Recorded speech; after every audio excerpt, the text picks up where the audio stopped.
Master minds the pride of India. Inter, MPC, BiPC, MEC, CEC చదివిన విద్యార్థులకు CA మరియు CMA foundation కొరకు నూతన బ్యాచెస్ ప్రారంభం.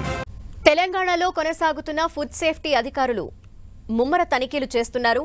హైదరాబాద్తో పాటు శివారు ప్రాంతాల్లోని హోటల్స్, రెస్టారెంట్స్, బేకరీలు, బార్లు, హాస్టల్స్ లో ఆకస్మిక తనిఖీలు కొనసాగుతున్నాయి.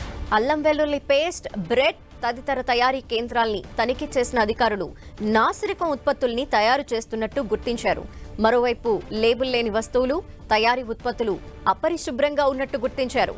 ఫుడ్ ఐటమ్స్ తయారీ చేసే చోట పురుగులు, చీమలు సంచరిస్తున్నట్టు ఫుడ్ సేఫ్టీ అధికారులు గుర్తించారు.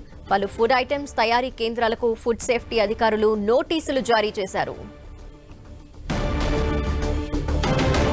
తెలంగాణలో ఫుడ్ సేఫ్టీ అధికారుల తనిఖీలు ఇంకా కొనసాగుతున్నాయి. దీనిపై డీటెయిల్స్ కిరణ్ అందిస్తారు. కిరణ్, తెలంగాణలో ఫుడ్ సేఫ్టీ అధికారుల శోధనలు కొనసాగుతున్నాయి. హోటల్స్, రెస్టారెంట్లు, బేకరీలు, హాస్టల్లో ఇప్పటి వరకు తనిఖీలు చేపట్టిన ఫుడ్ సేఫ్టీ అధికారులు తాజాగా నగర శివారులోని పలు ఫుడ్ ఐటమ్స్ తయారీ కేంద్రాలపై ఫోకస్ పెట్టారు. నగర శివారులోని ఇటు మౌలాలి వద్ద ఉన్న ఫుడ్ ఐటమ్స్ తయారీ కేంద్రాల మీద ఈరోజు నిన్న ఆకస్మిక తనిఖీ చేపట్టారు. అల్లం వెల్లుల్లి పేస్ట్ తో పాటు బ్రెడ్, వివిధ రకాల వస్తువుల తయారీ కేంద్రాలపై సంబంధించి కూడా వీరు తనిఖీలు చేస్తున్న నేపథ్యంలో నాసి రకం అల్లం వెల్లుల్లి పేస్ట్ తో పాటు పలు వస్తువులను కూడా గుర్తు చేసి, ఇక మరోవైపు లేబుల్ లేని వస్తువులు, అపరిశుభ్రంగా ఉన్న ప్రాంతాలను కూడా ప్రస్తుతానికైతే ఫుడ్ సేఫ్టీ అధికారులు గుర్తించినట్టుగా తెలుస్తుంది. దీనికి సంబంధించి చాలా చోట్ల, ముఖ్యంగా ఇటు మౌలాలిలోని ఈ అల్లం వెల్లుల్లి పేస్ట్ తయారు చేస్తున్న కేంద్రం ఏదైతే అక్కడ చాలా అపరిశుద్ధ వాతావరణంతో పాటు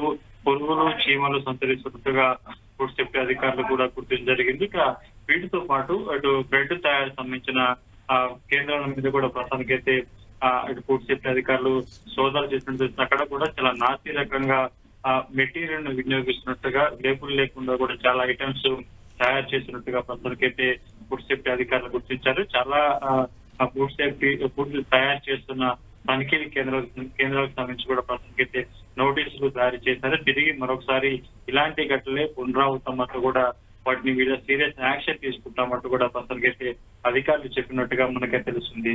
Dhanalakshmi. Okay, thank you Kiran.